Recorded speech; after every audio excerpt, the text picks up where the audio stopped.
The airport terminal buzzed with the sounds of rolling suitcases and excited travelers, but Naomi Roberts sat frozen in a leather chair near gate 14, staring at her phone screen. Her hands trembled as she read the message again, hoping the words would somehow rearrange themselves into something that made sense, something that didn't shatter her entire world into pieces too small to pick up. Don't come to the airport. Taking Bethany to the Maldives instead. She's been working hard and deserves this vacation more than you. We'll talk when I get back. The penthouse key is under the mat. Don't call me. The text had arrived at 6:47 a.m., exactly 13 minutes after Naomi had loaded her suitcases into her car, applied her favorite lipstick, and driven through early morning traffic to catch their 9:30 a.m. flight. Their 10th anniversary trip. The vacation Alexander had planned himself, or so she'd thought. 2 weeks in the Maldives at a resort that cost more per night than most people earned in a month. Naomi looked down at her carefully chosen travel outfit. A bright blue linen dress that Alexander had always complimented, comfortable sandals, her grandmother's pearl earrings. She'd spent the previous evening getting her hair done, her nails painted a cheerful coral color. She'd packed his favorite cologne in her carry-on as a surprise. She'd been so stupidly, blindly happy. Around her, couples checked their boarding passes and discussed their vacation plans. A young woman squealed with delight as her boyfriend revealed an upgraded ticket. An elderly couple held hands, their matching luggage tags suggesting decades of traveling together. Naomi felt like a ghost watching a life she no longer belonged to. Her phone buzzed again. For a moment, hope flared in her chest. Maybe it was a joke. Maybe Alexander would say this was some twisted test, some horrible mistake. It was Rachel, her best friend since college. Girl, where are you? Thought you'd be on a plane by now. Send pics from the resort. Naomi's fingers hovered over the keyboard. What could she even say? How did you explain that your husband of 10 years had replaced you with his secretary for your anniversary trip? That he'd sent a text message instead of having the courage to say it to your face? She looked at her 2 suitcases, sitting beside her chair like loyal dogs waiting for a walk that would never come. Inside one was the emerald green bikini she'd bought specially for this trip, the silk pajamas, the sundresses in every color. Inside the other were Alexander's things, carefully packed because he always forgot something important. She'd included his special sunscreen, the book he'd been meaning to read, his lucky watch even though he'd said he wouldn't need it. The departure board flipped, updating flight information. Her flight still showed on time. Gate 14. Boarding in 40 minutes. She imagined Alexander and Bethany somewhere in this same airport, maybe at a different gate, maybe in a first-class lounge, laughing about something. Did Bethany know this was supposed to be Naomi's trip? Did she care? Naomi thought about Bethany Wilson. 26 years old, efficient, always perfectly dressed in crisp white blouses and dark skirts. She'd been Alexander's secretary for 18 months. Naomi had met her at the company Christmas party, had shaken her hand, had told Alexander later that night that he'd made a good hire. Bethany had looked Naomi straight in the eye and thanked her for the compliment. How long had it been going on? Months? The entire 18 months? Naomi's mind raced through memories, looking for clues she'd missed. The late nights at the office. The business trips that seemed to multiply. The way Alexander had stopped asking about her day. The distance that had grown so gradually she'd barely noticed until it was a canyon between them. She stood up, her legs unsteady. Other passengers moved around her, focused on their own journeys, their own lives. No one noticed the woman in the blue dress whose world had just ended via text message. No one saw her pick up her phone and call the airline. I need to cancel my tickets for flight 847 to Mail, she said, her voice surprisingly steady.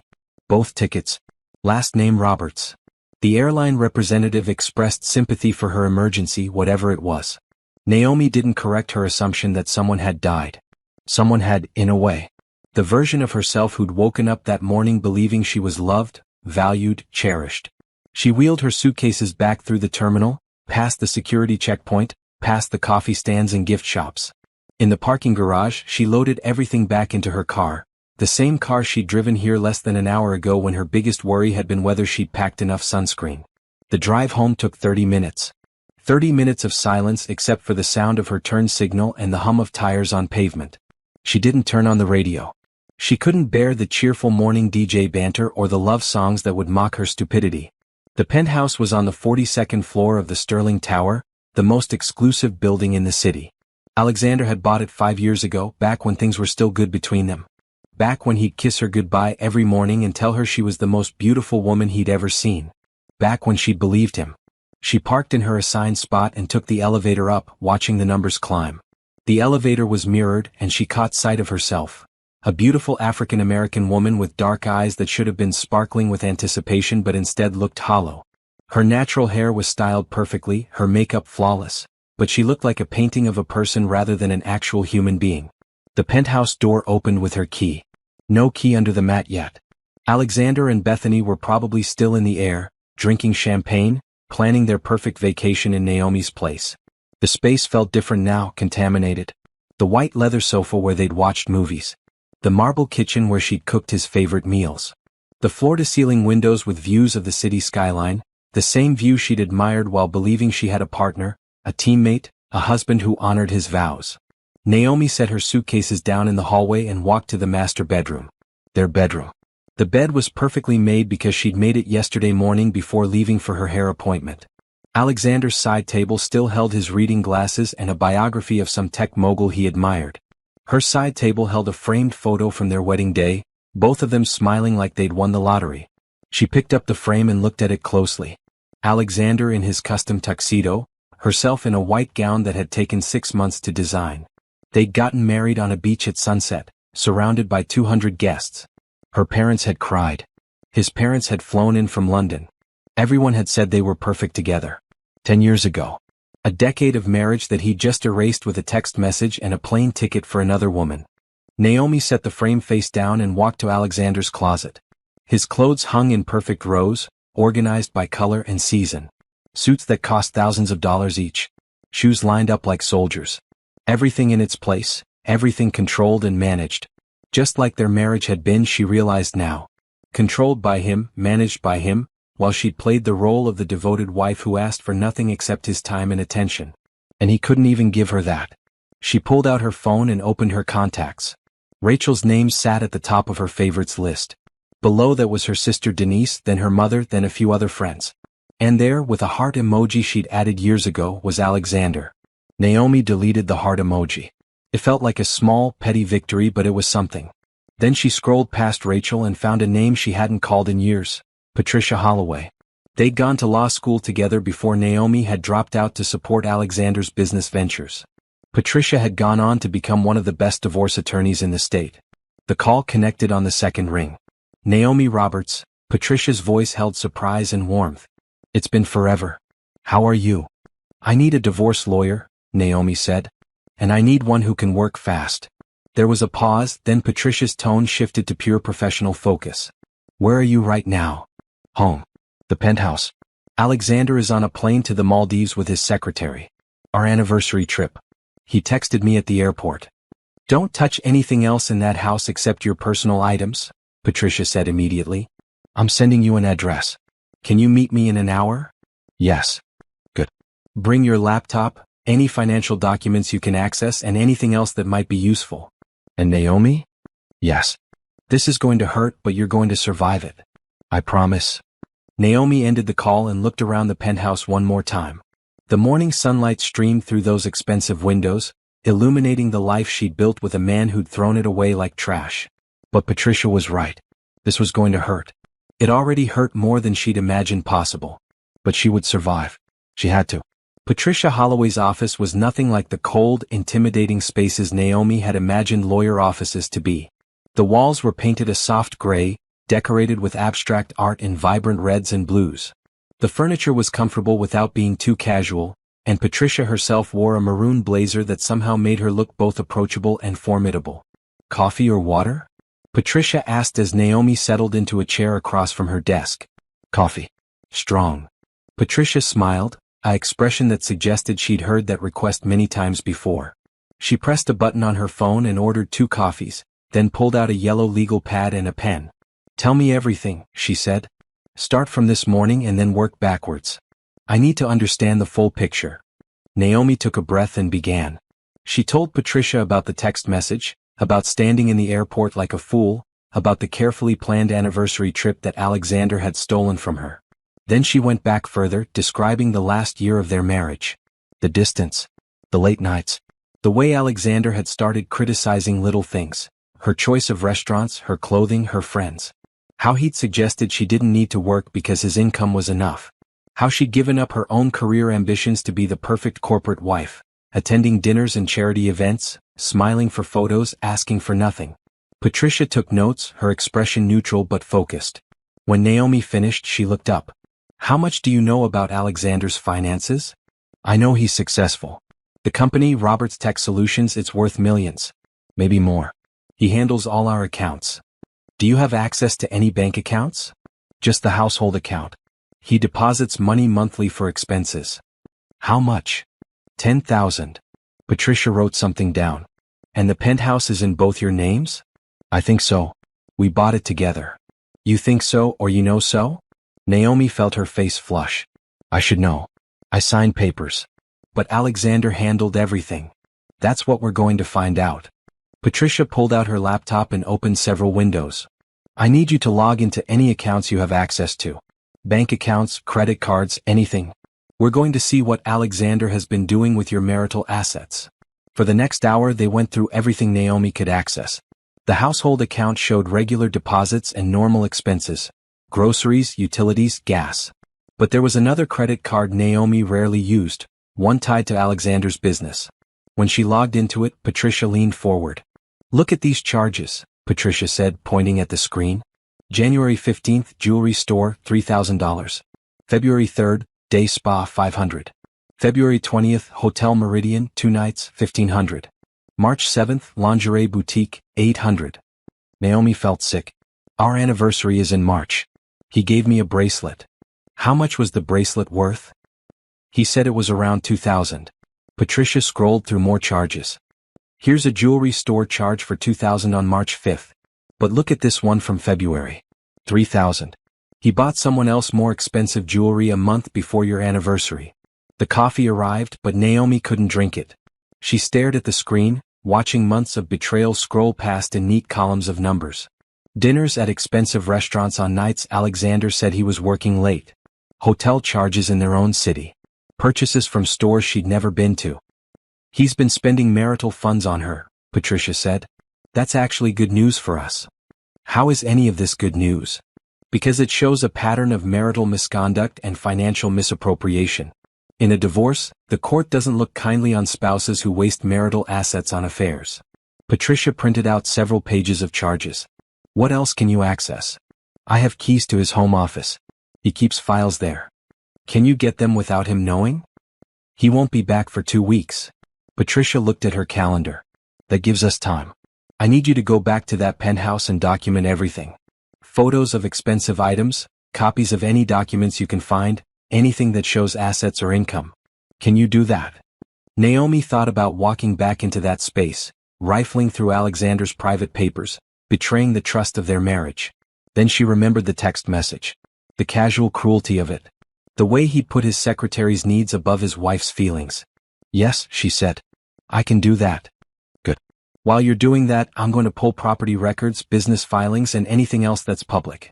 We're going to find out exactly what Alexander Roberts is worth, and then we're going to make sure you get what you're legally entitled to. Patricia walked Naomi to the door, then put a hand on her arm. One more thing. Don't tell anyone what we're doing. Not your friends, not your family. The fewer people who know, the better. Alexander can't hide assets if he doesn't know you're looking for them. What about Rachel? My best friend. Not yet. I know it's hard, but we need to keep this quiet for now. Naomi nodded and left the office. The afternoon sun felt too bright after the dim interior. She sat in her car for a long moment, gathering her courage, then drove back to the penthouse. The space felt different now that she knew she was looking at it with new eyes. Everything had a price tag, a value, a potential role in dividing up a life. She started in Alexander's office, a room she rarely entered. He claimed he needed privacy for business calls, and she'd respected that boundary like she'd respected all his boundaries while he trampled over hers. His desk was neat, everything organized in file folders and labeled containers. She pulled out her phone and started taking photos. Bank statements showing accounts she'd never heard of. Investment documents for stocks and bonds in his name only. Insurance policies. Property deeds. There was a locked drawer in the bottom of his desk. Naomi searched for a key, finally finding one taped under the desk lamp. Inside the drawer was a leather folder. She opened it and found copies of their prenuptial agreement. Naomi's hands shook as she read through it. She'd signed this 10 years ago, trusting Alexander when he said it was just a formality, something his lawyers insisted on. Now she read the actual terms. If they divorced for any reason, she would receive a settlement of $500,000 and nothing more. No claim to his business, no share of assets acquired during the marriage, no ongoing support. $500,000. It sounded like a lot until she thought about 10 years of her life.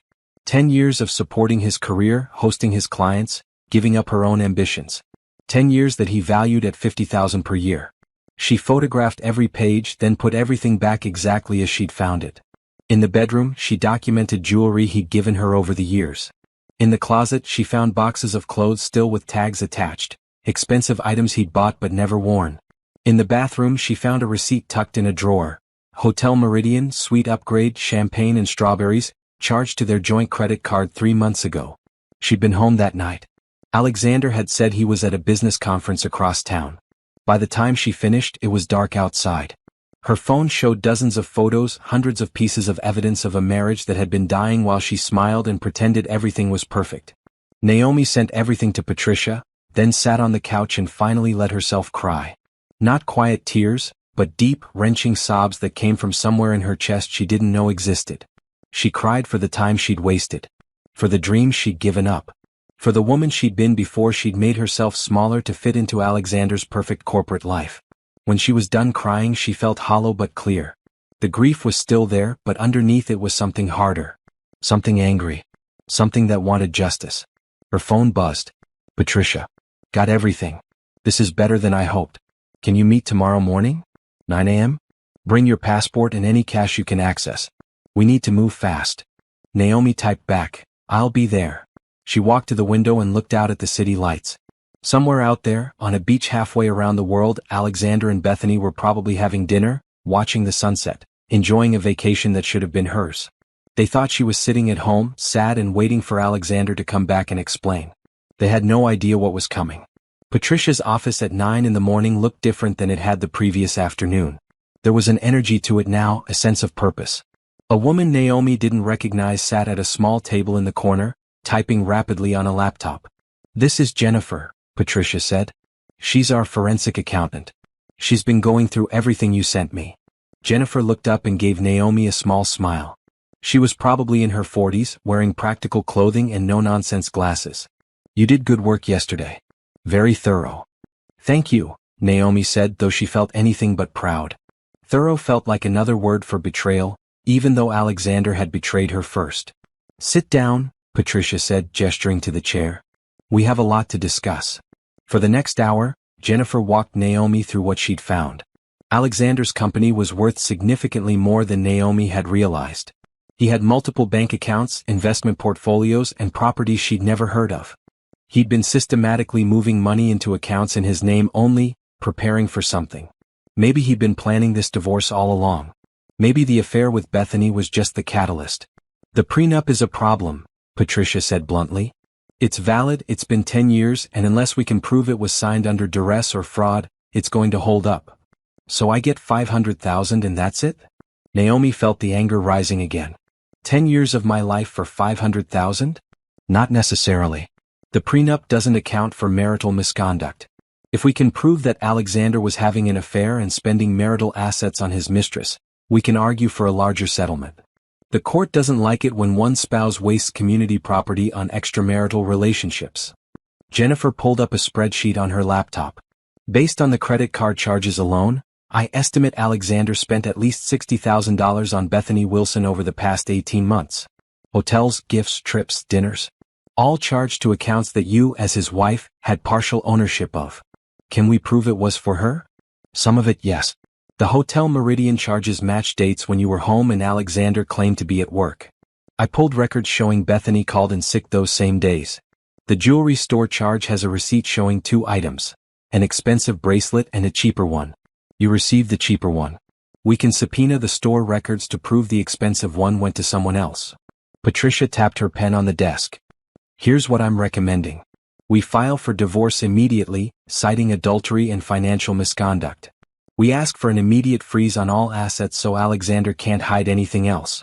And we push for a settlement significantly higher than the prenup based on his behavior. How much higher? $2 million. Maybe more if we can prove additional misconduct. Naomi's head spun. $2 million sounded like justice, but it also sounded impossible. Will a court actually give me that? Maybe. Maybe not. But we start high and negotiate down. The point is to hit Alexander hard and fast, before he knows what's happening. Right now he thinks you're at home crying. He has no idea you've lawyered up and documented everything. What do I need to do? Patricia pulled out a folder. First, sign these papers. They authorize me to act on your behalf. Then, we need to talk about your living situation. The penthouse. You can't stay there. Once we file for divorce, things are going to get ugly. Alexander is going to be angry, and people do stupid things when they're angry. You need to be somewhere safe, somewhere he can't find you. I can stay with my sister. Does Alexander know where your sister lives? Yes.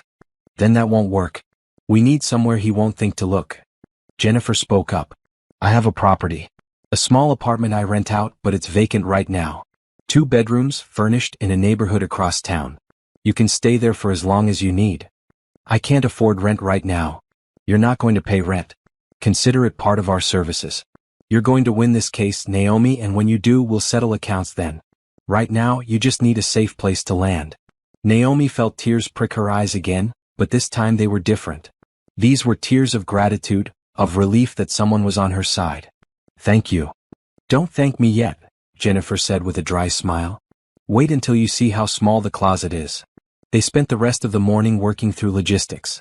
Naomi signed papers, provided information, and answered questions about her marriage that felt invasive but necessary. Patricia explained the process. They would file for divorce in 3 days, after Naomi had time to move out of the penthouse. They would request an emergency hearing for asset freezing. They would serve Alexander with papers the moment he returned from the Maldives. He's going to know something is wrong when he gets back and the house is empty, Naomi said. Let him wonder, Patricia replied. Uncertainty is a powerful weapon. By the time he figures out what's happening, we'll be 3 steps ahead. That afternoon, Naomi went back to the penthouse one last time. She packed her clothes, her personal items, her photos. She left behind anything Alexander had given her. Jewelry, expensive handbags, designer shoes. She wanted nothing from him except what was legally hers. She hired movers Patricia recommended, people who were discreet and fast. They loaded everything into a truck while Naomi did one final walkthrough. In the bedroom, she took down the wedding photo from her nightstand and placed it face down on Alexander's side of the bed. A small gesture, but it felt significant. In the kitchen, she poured out the bottle of expensive wine Alexander had been saving for a special occasion. She watched it swirl down the drain, red as blood, wasted just like their marriage. In the living room, she stood at the windows one last time and looked out at the city. This had been her view for 5 years. Her home. Her life. But it had all been built on lies and compromise and her own willingness to make herself smaller so Alexander could feel bigger. She was done being small. The apartment Jennifer had offered was in a neighborhood Naomi had never visited. It was older, less polished than the penthouse, but it was clean and quiet. The furniture was simple but comfortable. The windows looked out at a small park where children played and dog walkers strolled. Naomi unpacked her suitcases and arranged her things in the tiny closet. Her clothes looked lost in the small space like they were used to more room. She put her toiletries in the bathroom and her laptop on the small desk in the second bedroom. That night, she sat on the sofa and called her sister Denise. I need to tell you something, Naomi said. But you have to promise not to tell anyone, not even Mom. What's wrong? You sound strange. I'm leaving Alexander. I've moved out. I'm filing for divorce. There was a long silence. Then Denise said, Thank God. What? Naomi, we've all been waiting for you to wake up. That man has been treating you like an accessory for years. You stopped being yourself. You stopped calling. You stopped having opinions about anything. You never said anything. Would you have listened? You were so determined to make it work. To be the perfect wife. But perfect isn't the same as happy. Naomi felt something crack inside her chest. I thought I was happy. No, you thought you were supposed to be happy. There's a difference. They talked for an hour. Denise made Naomi promise to stay safe, to keep her location secret, to call if she needed anything. When they hung up, Naomi felt lighter somehow, like sharing the truth had released some pressure she hadn't known she was carrying. The next morning, Patricia called with news. The penthouse is in both your names, but Alexander put a clause in the deed that gives him first right of refusal if it's ever sold. He has to approve any sale. So I'm trapped. Not exactly. I've been thinking. What if we sell it anyway? He'd never approve it. He doesn't have to know until it's done. We list it under an LLC, market it aggressively, and find a cash buyer who can close fast. By the time Alexander gets back from his vacation, the sale will be complete. Is that legal? It's borderline. But your name is on the deed, which means you have the legal right to sell. The clause about his approval is for protections against loss, but if we sell at market value or above, he can't claim damages.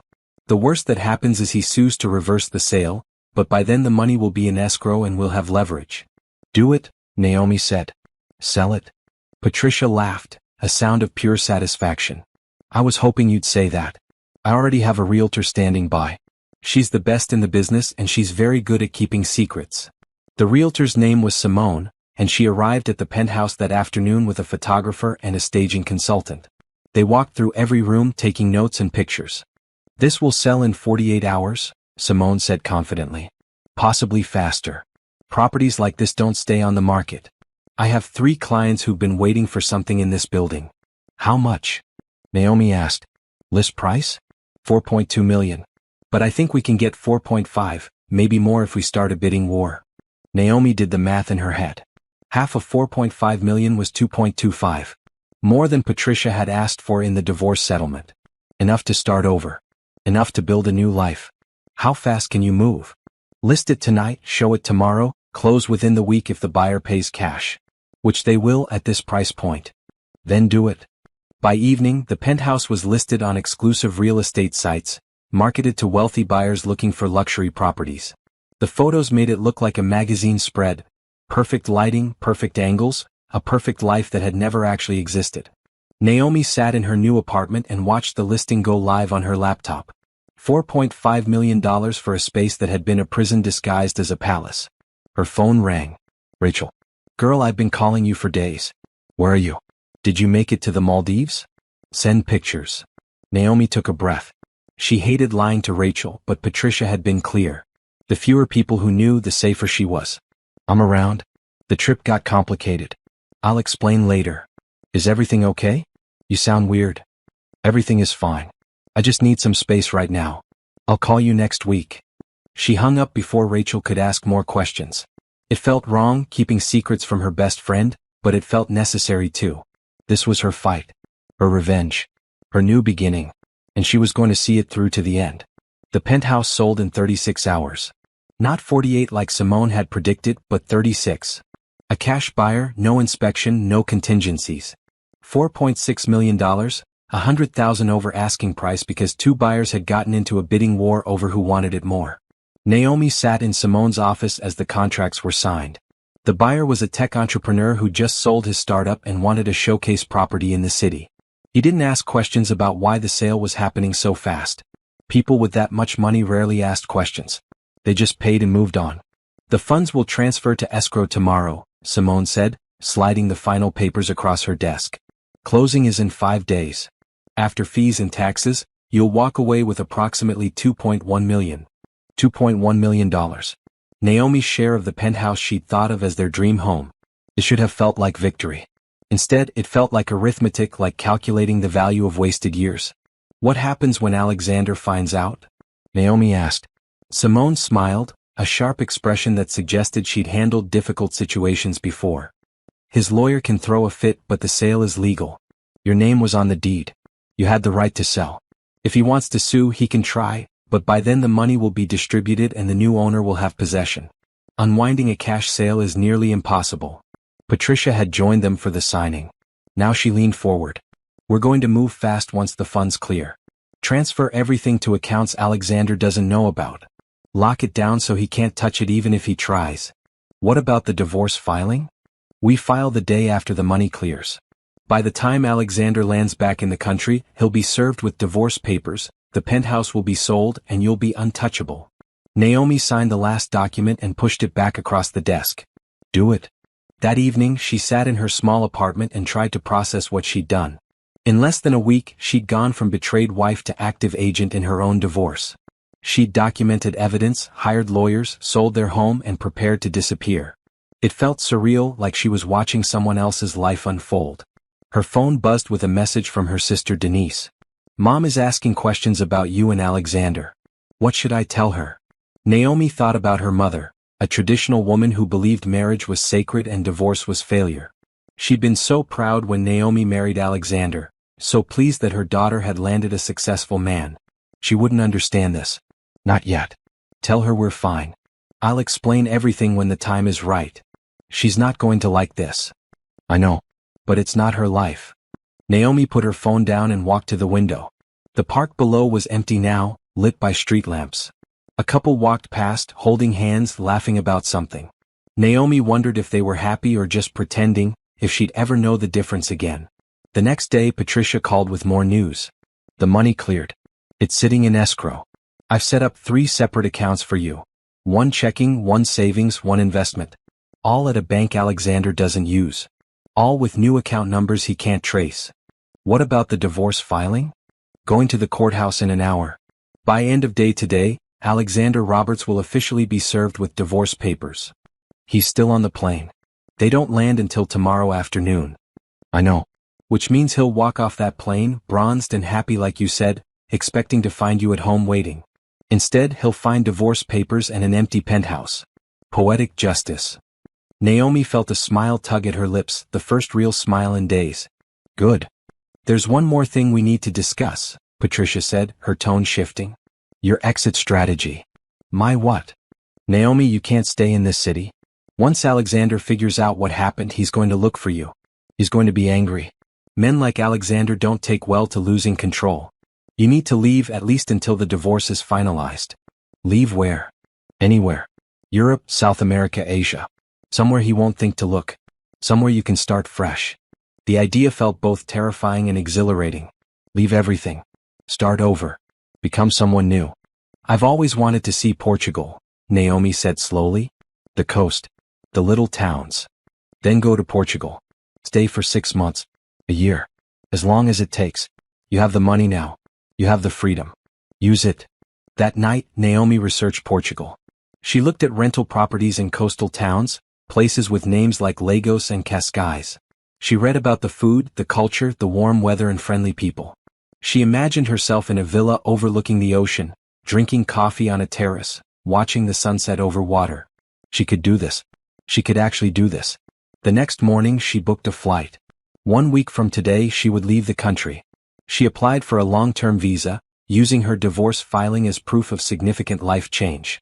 She found a rental property online, a 2-bedroom villa in a small town outside Lagos, available immediately, fully furnished.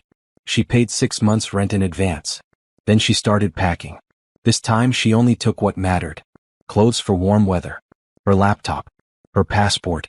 Photos of her family. A few books she'd always meant to read. Everything else could stay or go or disappear. She didn't care anymore. Her phone rang. An unknown number. She almost didn't answer, then decided to take the call.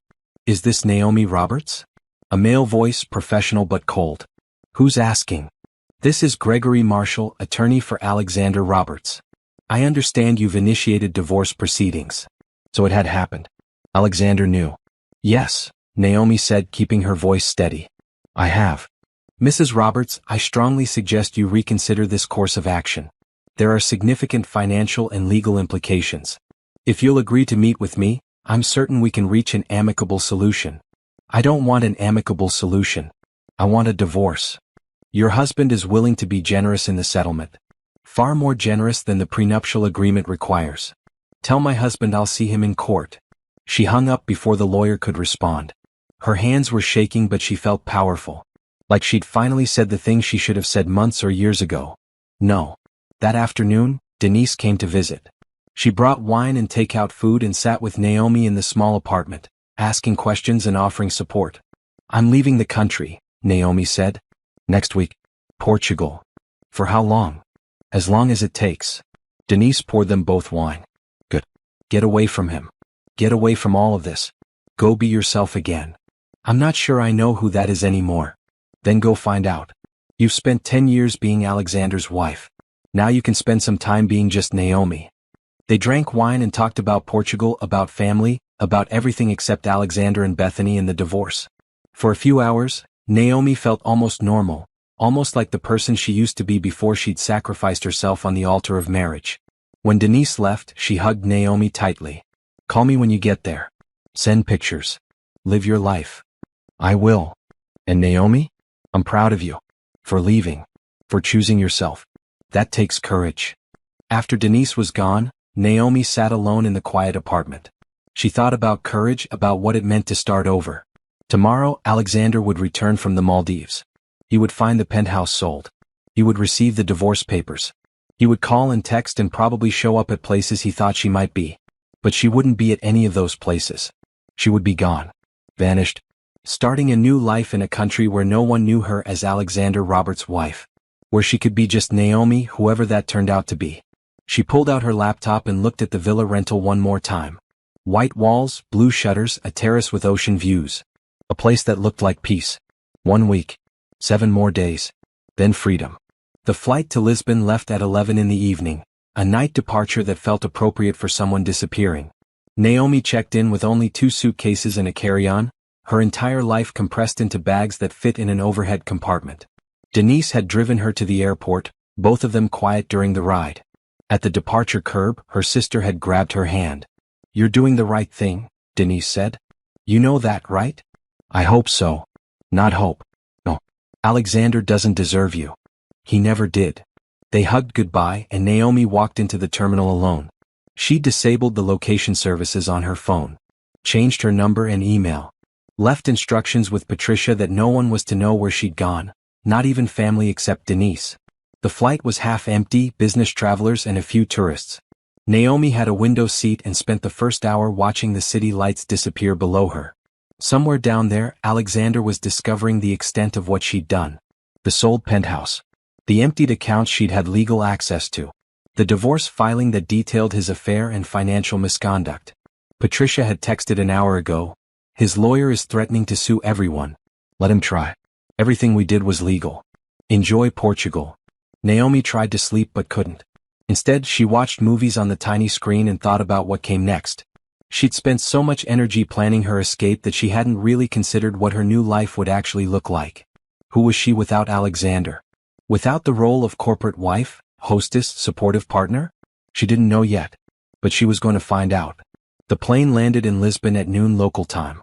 Naomi collected her bags and took a taxi to the train station, where she caught a regional train south to Lagos. The scenery changed gradually from city to countryside to coast. Rolling hills, white buildings with terracotta roofs, the distant gleam of ocean. The villa was exactly as advertised.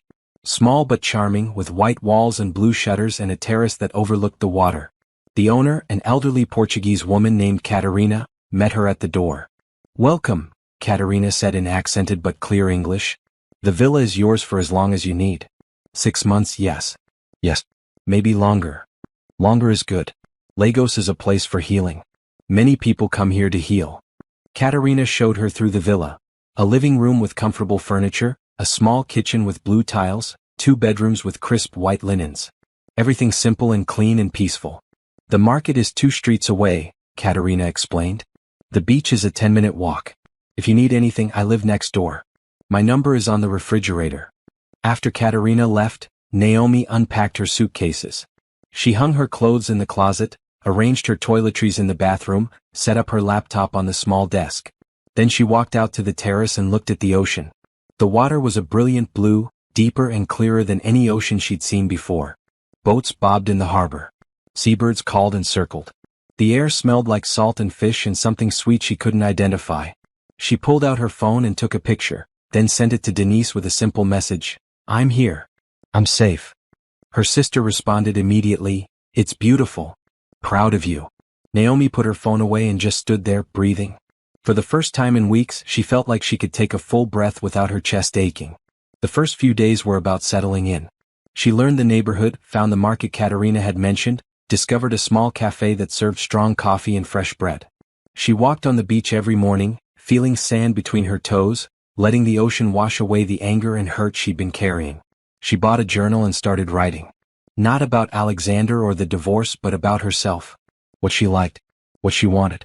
What she'd given up and what she wanted to reclaim.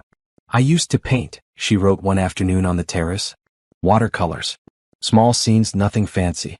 I stopped when Alexander said it was taking up too much space in the apartment. When did I stop fighting for space? She went to a local art supply store and bought paints, brushes, paper. That evening she sat on the terrace and painted the sunset, mixing colors until she got the exact shade of orange and pink that the sky turned as the sun disappeared into the ocean. The painting was terrible. The proportions were wrong, the colors muddy. But it was hers. She'd made it. For the first time in years, she'd created something just for herself. 1 week turned into 2. Naomi developed a routine: morning walks on the beach, afternoons painting or reading, evenings at the cafe where she'd become friendly with the owner, a cheerful woman named Isabel who asked no questions and offered endless coffee. She met other expats, people who'd come to Portugal for various reasons. There was Robert, a retired teacher from England. Anna, a photographer from Germany. Carlos, a Brazilian writer working on a novel. They formed a loose group, meeting for dinners and walks and conversations about everything except the lives they'd left behind. Patricia called every week with updates. The divorce was proceeding. Alexander's lawyers were trying to contest the prenup violation, but the evidence was too strong. Bethany had given a deposition admitting to the affair. The credit card charges spoke for themselves. He's offering $2 million to settle quickly, Patricia said during one call. He wants this to go away. How much were you asking for? $3 million plus your share of the penthouse sale. But $2 million plus the penthouse money means you'd walk away with over $4 million total. That's life-changing money, Naomi. What do you think I should do? I think you should take it. Fighting could take years and cost a fortune in legal fees. This way you get paid and you get free. Isn't that what you wanted? Naomi thought about it. $4 million and freedom. The chance to close this chapter completely and never look back. Tell him I'll take $3 million, she said. Not a penny less. If he wants to settle quickly, that's the price. He's not going to like that. I don't care what he likes. $3 million or I'll see him in court. Patricia laughed. I love this version of you. Done. I'll make the counteroffer. 2 days later, Alexander agreed. $3 million to be paid within 30 days. In exchange, Naomi would sign papers agreeing to a complete financial separation, no future claims on his business or assets. No contact between them after the divorce was final. He really wants you gone, Patricia said. He's almost desperate to make this go away. Good. Let him pay for his mistakes. On a Friday afternoon in her 3rd month in Portugal, Naomi sat at Isabel's cafe and read the final divorce documents on her laptop. Patricia had sent them as PDFs with bright red arrows showing where to sign. All done. Isabel asked, refilling her coffee. Almost. Just need to sign. And then I'm free. Naomi pulled out a pen and signed each document. She scanned them with her phone and emailed them back to Patricia. The whole process took less than 10 minutes. 10 minutes to end 10 years of marriage. Her phone rang immediately. Patricia. Congratulations, her lawyer said. You're officially divorced. The money will transfer within the week. Thank you. For everything. Thank me by living a good life. A happy life. That's the best revenge. After Patricia hung up, Naomi sat at the cafe table and tried to figure out how she felt. She'd expected relief, maybe joy. Instead, she just felt tired. Like she'd been holding her breath for months and could finally exhale. You look like you need a celebration, Isabel said, appearing with a bottle of wine. On the house. How did you know? I've seen that look before. That's the face of someone who just got free from something heavy. Isabel poured 2 glasses. To new beginnings. They clinked glasses and drank. The wine was dry and crisp, tasting like sunshine and salt air. That evening, Naomi walked down to the beach and watched the sunset. The sky turned purple and gold, the ocean reflecting the colors back like a mirror. Other people dotted the sand. Couples holding hands, families with children, solo travelers like herself. She thought about texting someone. Denise, Rachel, her mother. Telling them it was done, it was over, she'd won. But she didn't. This moment was hers. Private and quiet and perfect in its own way. She stayed on the beach until the stars came out, bright and clear in a way they never were in the city. She found constellations she remembered from childhood. The Big Dipper, Orion's Belt, Cassiopeia. When she finally walked back to the villa, she felt lighter. Not happy exactly, but settled. Like she'd closed a door on one part of her life and opened a window to whatever came next. Alexander Roberts landed at the airport on a Tuesday afternoon, his skin bronzed from 2 weeks of Maldivian sun. Bethany walked beside him, wearing a bright yellow sundress and designer sunglasses, talking about how they should take more trips like this, how she'd never been so relaxed. He barely heard her. His mind was already on the office, on the deals waiting, on the clients who'd probably been calling while he was away. He turned off his phone for the entire trip, something he never did, determined to enjoy this vacation he'd claimed he deserved.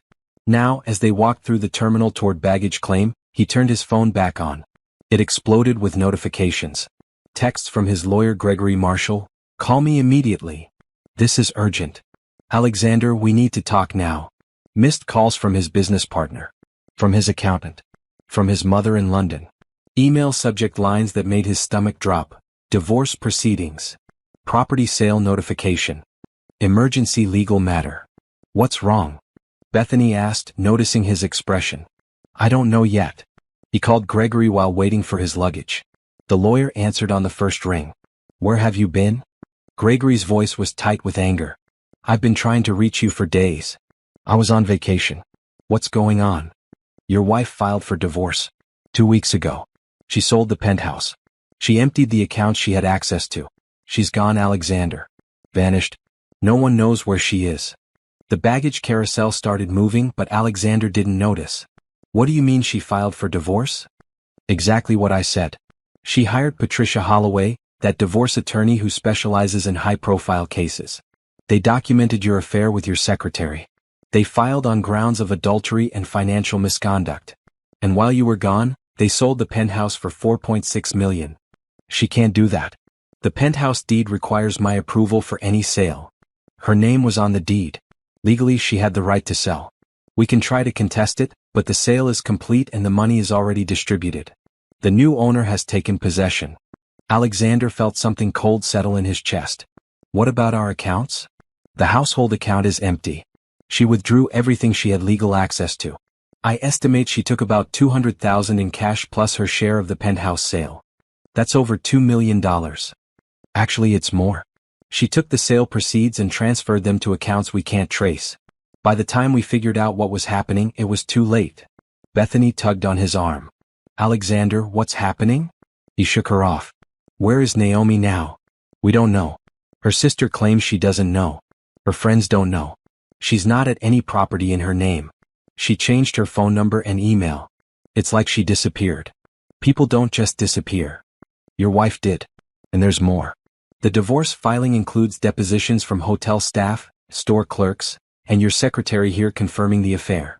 They have credit card statements showing expenditures on gifts, hotel rooms, and trips that match dates when you claim to be working late. They have enough evidence to invalidate the prenup on grounds of marital misconduct." Alexander's bags came around on the carousel. He grabbed them mechanically, his mind racing. This couldn't be happening. Naomi was supposed to be at home, waiting for him to come back and explain.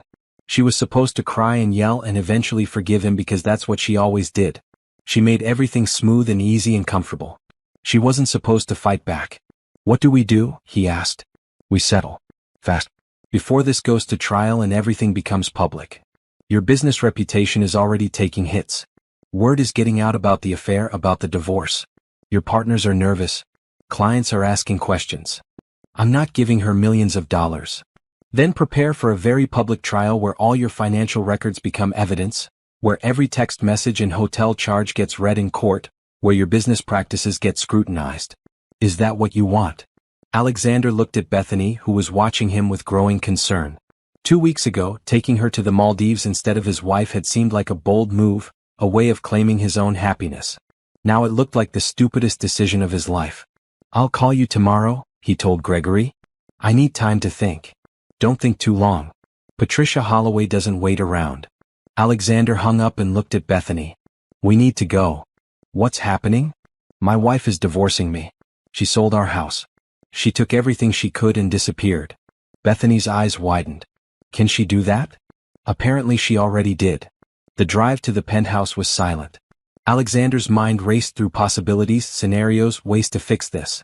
He could contest the divorce. He could prove Naomi was unstable, that she'd acted impulsively. He could freeze her accounts, file injunctions, make her life so difficult she'd have to come back and negotiate. Except she was already gone. And she had Patricia Holloway on her side, one of the best divorce attorneys in the state. When they reached the building, the doorman looked uncomfortable. Mr. Roberts, I should inform you that the penthouse has been sold. The new owner took possession last week. I know about the sale. I still have my key. Actually, sir, the locks were changed. You're no longer authorized to enter. Alexander felt rage building in his chest. That's my home. It was your home, sir. Now it belongs to someone else. If you need to collect personal items, you'll need to coordinate with the new owner's representative. This is insane. I'm sorry, sir. Those are my instructions. Alexander stood in the lobby of the building where he'd lived for 5 years, staring at the elevator that would no longer take him to his own apartment. His home. His space. Sold out from under him while he was on a beach drinking cocktails.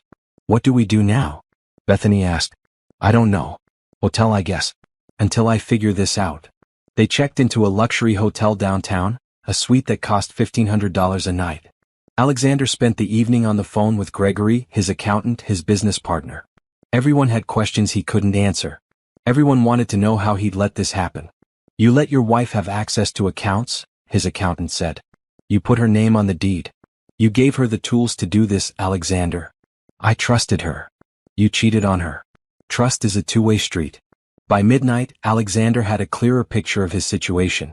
Naomi had taken approximately $2.3 million. Her share of the penthouse sale plus the household funds she'd legally accessed. She'd filed for divorce with evidence of adultery and financial misconduct. If this went to trial, he would lose much more than money. He would lose his reputation, possibly his business. Gregory's advice was clear. Settle. Pay her $3 million and make it go away. Sign the papers and move on. $3 million, Alexander said. For 10 years of marriage she spent doing nothing but shopping and going to yoga.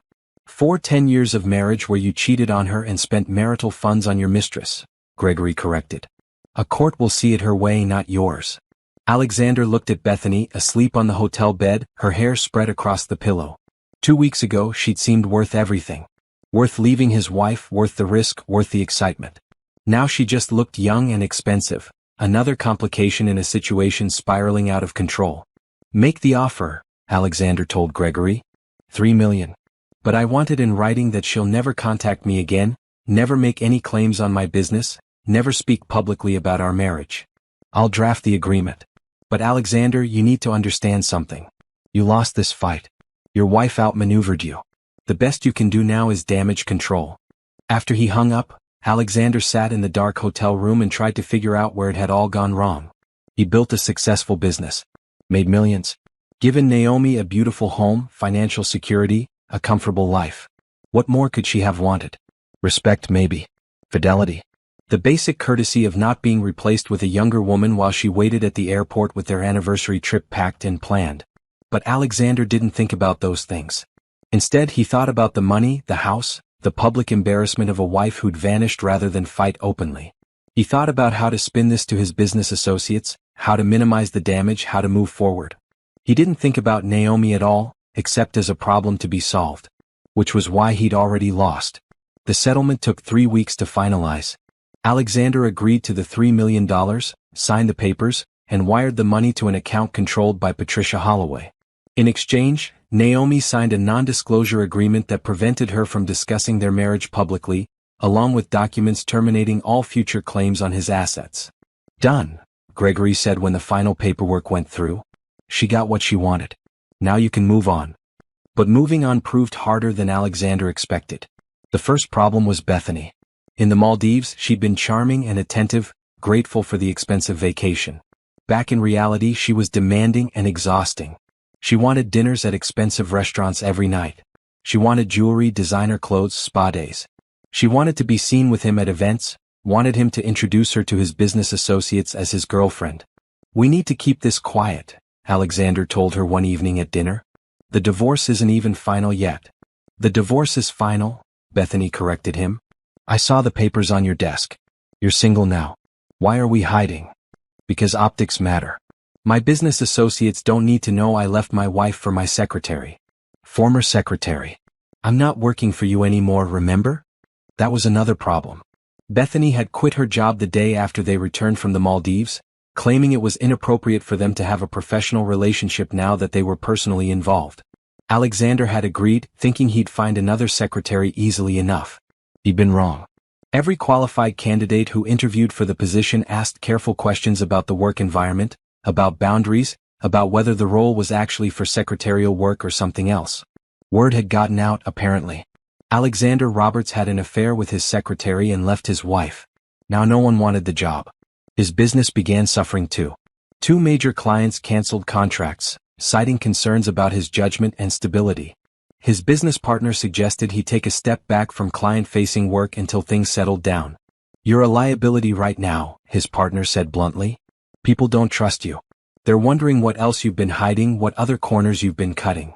"I run this company," Alexander said. "I built it from nothing. And you're destroying it with your personal drama. Get your house in order, Alexander." Literally and figuratively. At home, which was still a hotel suite because Alexander couldn't bring himself to buy another property yet, Bethany grew increasingly dissatisfied. She complained about the hotel, about not having her own space, about Alexander working all the time. "I thought things would be different once you left your wife," she said one night. "I thought we'd be happy. I'm dealing with a lot right now." "You're always dealing with something. When do I get to matter?" Was a fair question. When Alexander thought about it honestly, which he tried not to do, he realized he didn't actually love Bethany. He'd been infatuated with her, excited by the forbidden nature of their affair. But now that there was nothing forbidden about it, she was just a young woman who wanted things he didn't want to give. The breaking point came 6 weeks after the divorce was final. Bethany had insisted they attend a charity gala, one of the high-profile events that Alexander usually brought clients to. He'd agreed, thinking it would be good to be seen in public, to show that he was moving forward with his life. It was a disaster. People were polite but cold. Business associates who used to seek him out for drinks now made excuses to cut conversations short. Women who'd been friendly with Naomi gave Bethany obvious looks of disapproval. By the end of the evening, Alexander felt like he was standing in a spotlight while everyone whispered just out of earshot. On the drive back to the hotel, Bethany was angry. "That was humiliating. Everyone was judging us. They'll get over it." "No, they won't. You know why? Because you're the guy who dumped his wife for his secretary. That's who you are now. That's your reputation." "My reputation is that I'm a successful businessman." "Was successful. Past tense. Face it, Alexander. You ruined everything for a fling that's already getting old." The truth in her words stung more than he wanted to admit. "If it's so old, maybe you should leave." "Maybe I should. This isn't what you promised. You said things would be better once you were free. But you're not free. You're just alone and broke and bitter." "I'm not broke. You paid your wife $3 million. Your business is failing. You're living in a hotel. That's not the life you sold me on." She packed her bags that night and left. Alexander watched her go, feeling nothing except maybe relief. One less complication. One less person to manage. But the relief didn't last. Alone in the hotel suite, Alexander started noticing things. How quiet it was without anyone else there. How empty the space felt. How much he'd lost in the past 2 months. His business continued to decline. Without major clients, cash flow became a problem. He had to lay off staff, cut back on expenses, defer payments. His business partner suggested they sell the company before its value dropped further. Sell? Alexander was shocked. "This is my company. This was your company. Now it's a sinking ship. We can sell while we still have something worth buying, or we can write it down and lose everything." They sold 3 months after the divorce finalized. A tech conglomerate bought Roberts Tech Solutions for a fraction of what it had been worth a year ago. Alexander walked away with enough money to pay off debts and live comfortably, but not enough to maintain the lifestyle he'd built. Not enough to feel like a winner. His mother called from London, her voice sharp with disapproval. "I heard about the divorce. And the sale of your company. What were you thinking, Alexander? Things didn't work out with Naomi. Things didn't work out because you chose to have an affair with your secretary instead of working on your marriage. Now you've lost your wife, your business, and your reputation. Was it worth it? I don't need a lecture. Clearly you do. You've made a mess of everything your father and I taught you about integrity and commitment. Your father built his business on trust. You threw that away for a fling with a girl half your age." After his mother hung up, Alexander sat in his hotel room and tried to figure out when everything had gone wrong. Was it the text message he'd sent to Naomi at the airport? Should he have told her face-to-face instead? Should he have never taken Bethany to the Maldives at all? Or had it started earlier? The first time he'd stayed late at the office when he didn't need to. The first time he'd lied about where he was. The first time he'd looked at Bethany and thought about something more than work. He'd thought he was choosing happiness, taking control of his life, doing what he wanted instead of what was expected. Instead, he'd destroyed everything. Alexander moved out of the hotel finally, buying a modest apartment in a neighborhood that was respectable but not prestigious. He furnished it with basic items from retail stores, nothing custom or luxurious. He couldn't afford that lifestyle anymore. Not with the divorce settlement, the business sale, the debts he'd accumulated. One evening, sitting in his new apartment with its blank walls and generic furniture, he pulled out his laptop and searched for Naomi. Social media, Google, anything that might tell him where she'd gone. Nothing. She'd scrubbed her online presence completely. No photos, no posts, no trace. It was like she'd never existed except in his memory. He thought about the text message he'd sent that morning at the airport. How casual he'd been about destroying their marriage. How certain he'd been that she would wait, that she would forgive, that she would be there when he decided to come back. He'd been wrong about everything. His phone buzzed with a notification. A LinkedIn message from a former client who'd canceled his contract. Saw your company sold. Hope you land on your feet. FYI, there's an opening at Hendricks Corp if you're looking for work. Looking for work. Alexander Roberts, who'd built a multi-million-dollar company, was now being offered job suggestions like he was a new graduate starting out. He closed the laptop and sat in the dark apartment, listening to the sounds of the city outside. Somewhere out there, Naomi was living a new life. Happy maybe. Free certainly. She'd taken her share of their marriage and built something new. While he sat in an empty apartment, unemployed and alone, wondering how he'd lost everything so fast. 4 months after arriving in Portugal, Naomi woke up one morning and realized she was happy. Not pretending to be happy. Not performing happiness for someone else's benefit. Actually genuinely happy. She lay in bed in the villa, listening to the sounds of morning. Seabirds calling, distant waves, the church bells from the town center marking 8 o'clock. Sunlight streamed through the white curtains, bright and clean and warm. She got up and made coffee in the small kitchen, then took it out to the terrace. The ocean stretched before her, blue and endless. She'd painted this view a dozen times now, trying to capture the exact color of the water at different times of day.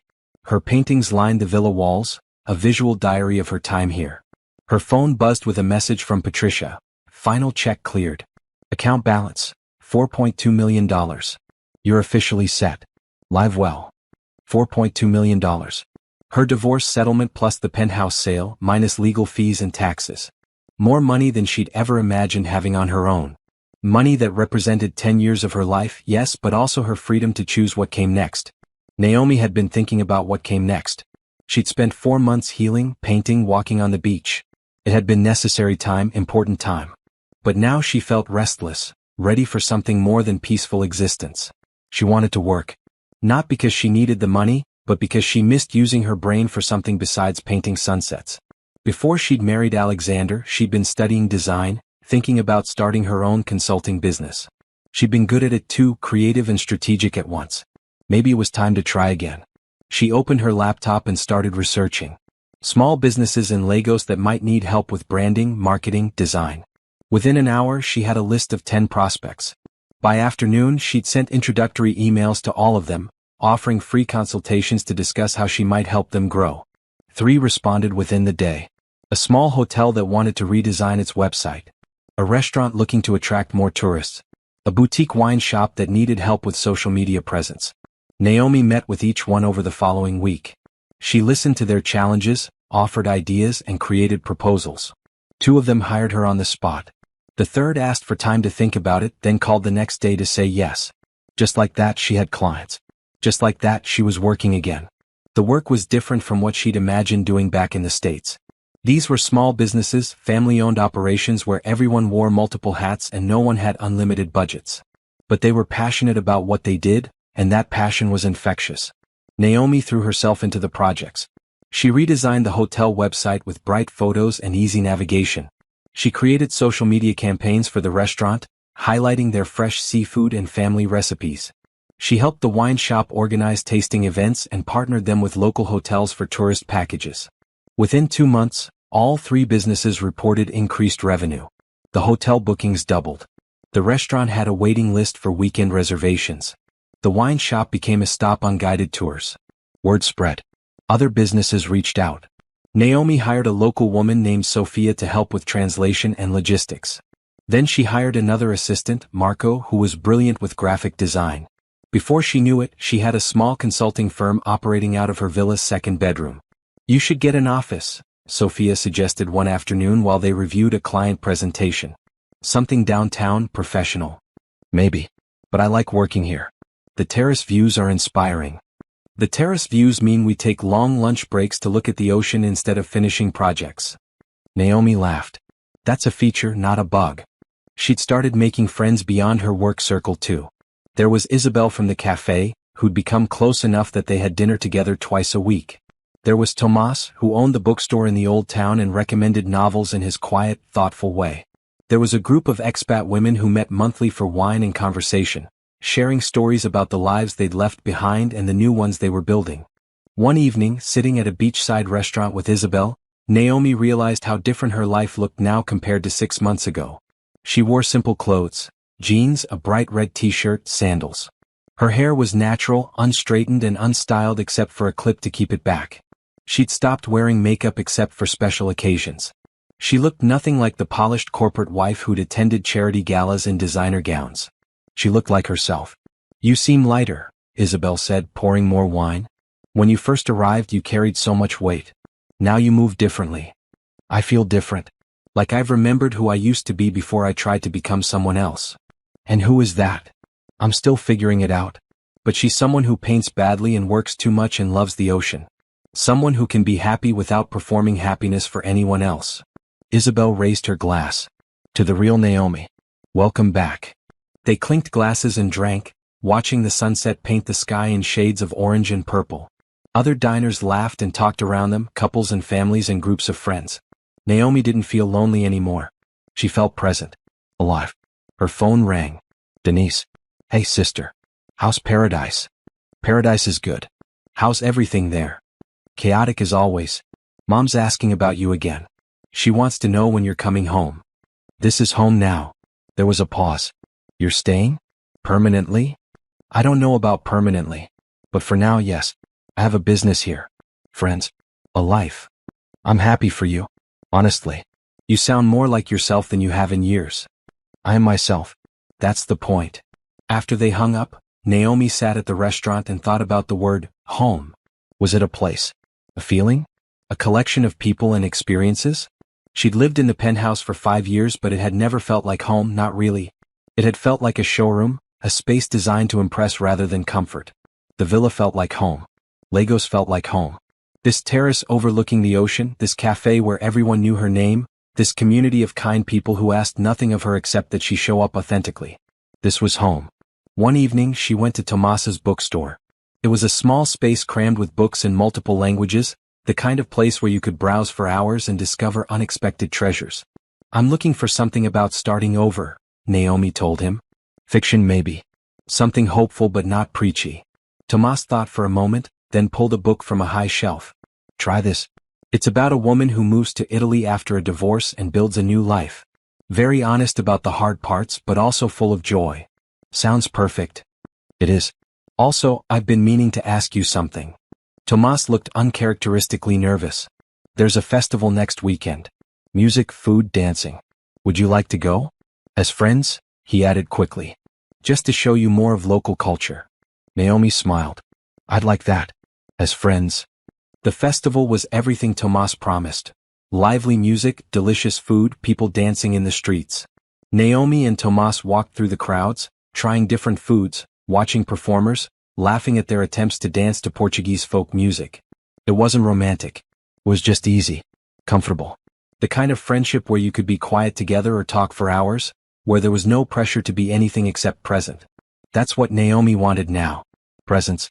Authenticity. The freedom to build a life based on what she wanted rather than what someone else expected. She'd spent 10 years trying to be the perfect wife, the perfect hostess, the perfect accessory to Alexander's ambitions. She'd made herself smaller, quieter, less demanding. She'd given up her own dreams to support his. Never again. Now she had her own business, her own home, her own friends and routines and small daily joys. She painted when she wanted to paint. She worked when she wanted to work. She said no without guilt and yes without obligation. She was free. and it felt better than she'd ever imagined.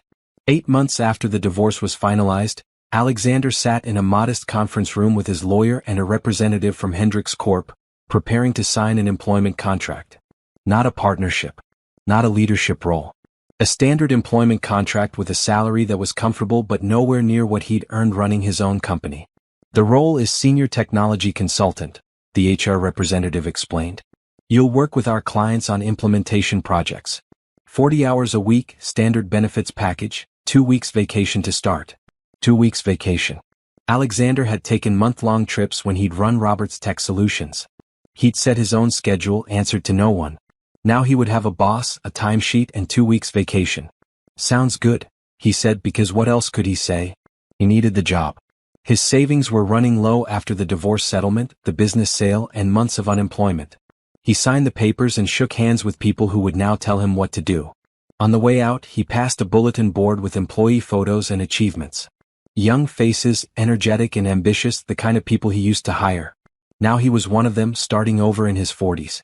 His new apartment was a 15-minute walk from the office. It was small but functional. 1 bedroom, a living area, a kitchen with basic appliances. Nothing like the penthouse with its floor-to-ceiling windows and marble countertops. But it was his, paid for with money he'd earned himself after everything fell apart.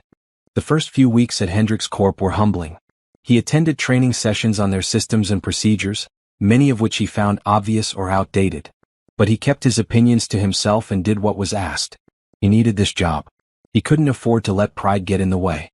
His coworkers were friendly but professional. They knew his history, it was impossible not to in the small tech community. But they were polite enough not to mention it directly. Instead, they asked careful questions about his previous work, his experience, his approach to client management. One afternoon, during a team lunch, a younger colleague named Brian asked about Roberts Tech Solutions. I heard your company was really innovative. What happened? Why did you sell? The market changed, Alexander said, which was true but not the truth. The truth was that he'd destroyed his own company through poor judgment and worse choices. But he wasn't about to explain that over sandwiches in the break room. That's too bad. You could probably start something new though, right? With your experience? Could he? Alexander had thought about it. Starting another company, rebuilding what he'd lost. But the idea exhausted him. He didn't have the energy anymore, or the funding, or the reputation. One failed business was enough. Maybe someday, he said. Right now I'm focused on this role. Work kept him busy during the days, but evenings and weekends were difficult. He had no relationship after Bethany left. His friends, mostly business contacts from his previous life, had quietly disappeared once his company sold. His family in London called occasionally, but the conversations were strained and brief.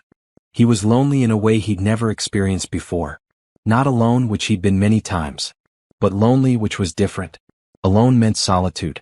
Lonely meant isolation despite being surrounded by people. One Saturday evening, scrolling through social media from his apartment, Alexander came across a photo that stopped him cold. It was shared by a mutual friend, someone who'd been at their wedding years ago. The photo showed a coastal town, white buildings against blue water, and in the corner, barely visible but unmistakable, was Naomi. She was laughing, sitting at an outdoor table with other people. Her hair was natural, curly and free. She wore a green sundress and no jewelry. She looked younger somehow, or maybe just happier. More alive than he'd ever seen her. The caption read, "Unexpected reunion in beautiful Lagos." Some people were meant to find their place. Lagos, Portugal. That's where she'd gone. Alexander zoomed in on the photo, studying her face. She looked nothing like the woman he'd been married to. That Naomi had been polished, careful, contained. This Naomi looked wild in the best way, uncontained and unbothered. He felt something twist in his chest. Not love exactly. More like recognition of what he'd lost. Not just a wife but a person. Someone who'd given him 10 years and asked for nothing except basic respect and fidelity. Things he'd been too selfish to provide. He thought about texting her. He still had her old number saved, though she changed it. He could find her through Denise, her sister. He could apologize, explain that he'd made mistakes, that he understood now what he'd thrown away. But what would be the point? She'd moved on. Built a new life. She was happy, clearly. Why would she want to hear from the man who'd betrayed her? Alexander closed the app and set his phone down. He sat in his small apartment, listening to the sounds of neighbors through thin walls, and tried to accept that this was his life now. Modest apartment. Average job. No relationship, no social life, no grand ambitions. It wasn't the punishment that hurt. It was the recognition that he'd done this to himself. Every choice that led here had been his own. The affair with Bethany. The text message at the airport. The cavalier assumption that Naomi would always be there, always forgive, always wait. He'd been wrong about all of it. The next morning he went for a run in a nearby park. It was something he'd started doing after the divorce, a way to fill empty time and clear his head. Other runners nodded as they passed, strangers acknowledging strangers in the universal language of people trying to stay healthy. He ran past couples walking dogs, families having picnics, teenagers playing basketball. Normal people living normal lives. Once, he would have felt superior to them, proud of his penthouse and his business and his expensive lifestyle. Now he just felt tired. After the run he stopped at a coffee shop. The barista was a young woman with blue hair and a nose ring who called him sir, and made small talk about the weather. Alexander wondered what she saw when she looked at him. Just another middle-aged customer in running clothes, nothing special, nothing worth noticing. He took his coffee to a corner table and opened his laptop. He had work emails to answer, reports to review. The tasks kept him busy but didn't satisfy him. Everything felt hollow, like he was going through motions without purpose. His phone buzzed with a text from Gregory, his lawyer, forwarding something you should see. The attachment was a newspaper article about Patricia Holloway, the divorce attorney who'd represented Naomi. She'd won a major case for another client, securing a record settlement. The article mentioned her track record of representing women in high-profile divorces against wealthy men. It quoted her, "My clients aren't looking for revenge.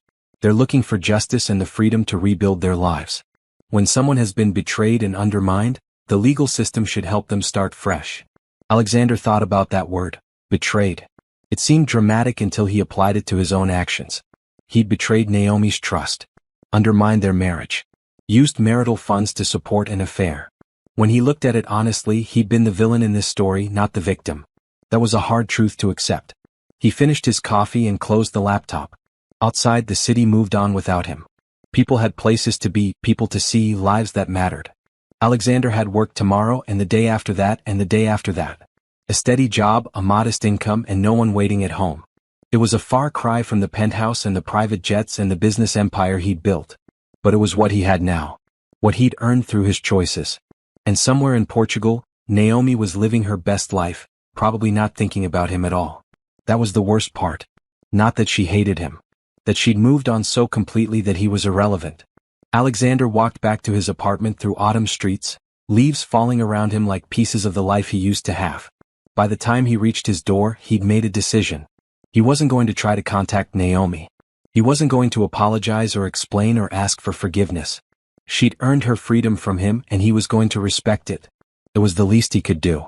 1 year and 2 months after leaving the country, Naomi stood on her terrace watching the sunrise paint the Portuguese coast in shades of pink and gold. She held a cup of coffee, steam rising into cool morning air, and felt completely at peace. So much had changed since that terrible morning at the airport. The morning she discovered her husband's betrayal and decided to take back her life. The morning that had seemed like an ending but had actually been a beginning. Her consulting business had grown beyond anything she'd imagined. She now had 5 full-time employees, an office in Lagos, and clients throughout Portugal and Spain. They specialized in helping small businesses build their brands, focusing on authenticity and community connection rather than aggressive marketing. It was work that mattered to her. Work that helped real people build real lives. Every success story felt personal, like proof that starting over was possible. Her phone buzzed with a message from Patricia. Final legal notice arrived. Divorce paperwork officially closed. You're free in every legal sense. Congratulations again. Free. Such a simple word for such a profound feeling. Naomi walked inside and looked at the villa that had become her home. The walls were covered with her paintings now, a year's worth of attempts to capture the ocean at different times and moods. Some were terrible. Some were actually good. All of them were hers. Her laptop sat open on the kitchen table, showing the website she designed for her business. Redesign Consulting, building authentic brands for real people. The tagline had come to her one morning after coffee with Isabel. Authenticity was the thing missing from her old life, the thing that made her new life worth living. She checked her calendar. Today was full. Morning meeting with a new client, lunch with Sophia and Marco to plan next quarter's projects, afternoon painting session with Anna the photographer, dinner with the expat group at their favorite restaurant. A full life. A real life. Not performed for anyone's benefit but her own. The doorbell rang. Katerina, her landlady, stood outside holding a basket of fresh bread and pastries. "I baked too much," Katerina said, which was what she always said when she brought food. "You'll help me, yes?" "Always. Come in." They sat on the terrace together, eating warm bread and talking about nothing important. Katerina's daughter was getting married.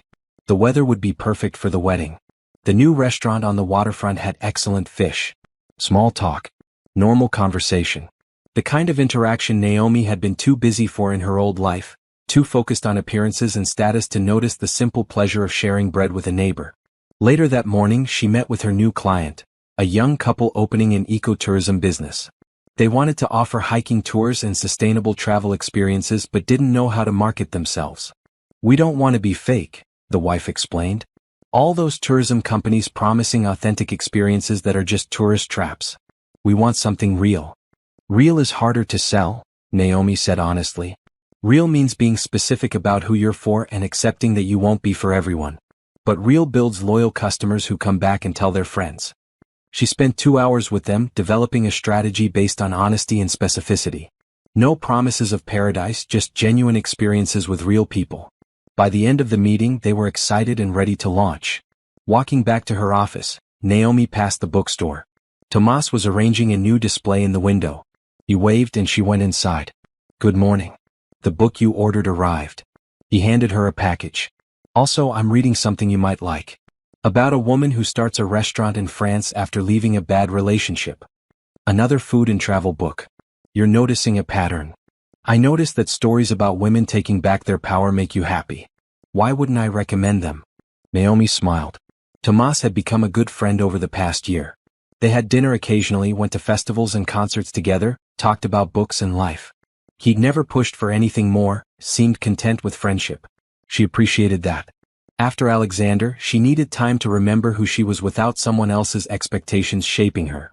That evening, at dinner with her expat friends, the conversation turned to why everyone had come to Portugal. "Failed marriage," said Catherine, a British woman who ran a yoga studio. "He wanted me to be someone I wasn't." "Burnout," said Robert, the retired teacher. 30 years in classrooms. "I needed peace." "Family problems," said Anna. "Sometimes you need distance to see clearly." When they looked at Naomi, she thought about how to answer. She could tell the whole story, the airport, the betrayal, the revenge. Or she could tell the simpler truth. "I needed to find myself again," she said. "I'd lost track of who I was underneath what everyone else needed me to be." "And did you find yourself?" Catherine asked. "I think so. Or maybe I'm building someone new. Someone who gets to decide what matters." After dinner, walking home through quiet streets, Naomi checked her phone. There was an email from someone named Alexander Roberts at a generic email address. Her finger hovered over the delete button. She hadn't heard from Alexander since the divorce finalized. Patricia had strict instructions that he wasn't to contact her directly. Curiosity won. She opened the email. "Naomi, I know you probably don't want to hear from me. I know I have no right to contact you. But I saw a photo of you online and you looked happy. Really happy. I wanted you to know that I'm glad. I'm sorry for everything I put you through. I'm sorry I didn't value what we had until it was gone. I'm not asking for forgiveness or trying to get back in touch. I just wanted you to know that you deserve the happiness you've found. I hope Portugal is everything you wanted. Take care. Alexander." Naomi read it twice, waiting to feel something. Anger. Satisfaction. Vindication. Instead, she just felt nothing. The words were nice, probably sincere. But they didn't matter anymore. Alexander was part of a life she'd left behind, as relevant to her present as high school boyfriends or childhood addresses. She closed the email without responding. Not out of spite, but because there was nothing to say. That chapter was finished, the book closed and shelved. She deleted the email and blocked the address. Then she opened her photos and looked at the pictures from the past year. Paintings on her terrace, coffee with Isabel, hiking with the expat group, her team celebrating a big client win. A year's worth of real moments, genuine smiles, actual happiness. She posted one photo to social media, something she rarely did anymore. It was a sunset photo from her terrace, the ocean stretching to the horizon, the sky painted in impossible colors. The caption was simple, "Year 1 of my new life. Here's to many more." Within minutes, comments appeared. From Denise, "So proud of you." From Rachel, "You glow, girl," from clients and friends and people who'd watched her rebuild from scratch. She didn't post about Alexander or the divorce or the revenge she'd taken. Those things were private, stored in her memory like old photographs you didn't need to look at anymore but couldn't quite throw away. What mattered was this: she'd survived. She'd started over. She'd built something real. That night, lying in bed in her quiet villa, Naomi thought about the woman who'd stood in the airport a year ago, bags packed for a vacation that would never happen. That woman had been so lost. So convinced that being a good wife meant accepting whatever her husband decided. That woman was gone now, replaced by someone stronger. Someone who knew her worth wasn't tied to anyone else's opinion. Someone who could walk away from what hurt her and toward what made her happy. The ocean sound drifted through the open window. Seabirds called. Somewhere in the distance, church bells marked midnight. Naomi closed her eyes and smiled. Tomorrow she had a business to run, friends to see, a life to live. A life she'd chosen, one decision at a time, one brave step after another. Alexander had taken her anniversary trip. She'd taken back her life. And that, she thought as sleep pulled her under, was the best revenge of all.